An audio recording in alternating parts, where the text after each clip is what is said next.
Welcome to TNPSC மேக்ஸாட். கொடுக்கப்பட்ட தொடரில் விடுபட்ட இடத்தை பூர்த்தி செய்க. A17 D10 G14 dash M11 இதுதான் கொஷின். இதுக்கு 4 ஆப்ஷன் கொடுத்துருக்காங்க. ஒன்றும் இல்லை, இந்த ADG அதெல்லாம் என்னென்ன இதுன்னு பாருங்கள். எப்படின்னு சொன்னாக்கா என்னென்ன இது ஒவ்வொருத்துக்கும் என்ன இன்டர்வல் இருக்குதுன்னு பார்த்தீங்கன்னா, எத்தனையாவது லெட்டர்னு பாருங்கள். ஏக்கும் டிக்கும் என்ன 3 லெட்டர் வித்தியாசம் இருக்குது. டிக்கும் ஜிக்கும் 3 லெட்டர் வித்தியாசம் இருக்குது.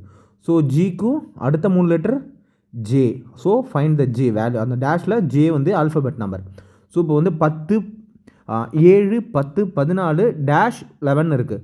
ஸோ இதில் என்ன இன்டர்வல்னு பாருங்கள். 10க்கும் 17க்கும் -7 7 வந்து வித்தியாசம். ஸோ 10க்கும் 14க்கும் எவ்வளோ 4. ஸோ அடுத்து என்னவாக இருக்கும்? ஸோ நம்மளாக ஒரு அஸ்யூம் பண்ணி -7 பண்ணி பார்த்தோன்னு சொன்னாக்கா 7 7க்கும் +4 இப்படி போட்டோன்னு சொன்னால் 11 வருது. ஸோ கரெக்டாக இருக்குது. ஸோ J7 தான் இந்த விடுபட்ட ஆன்சர். பூர்த்தி செஞ்சாச்சு. தேங்க்ஸ். Support and subscribe.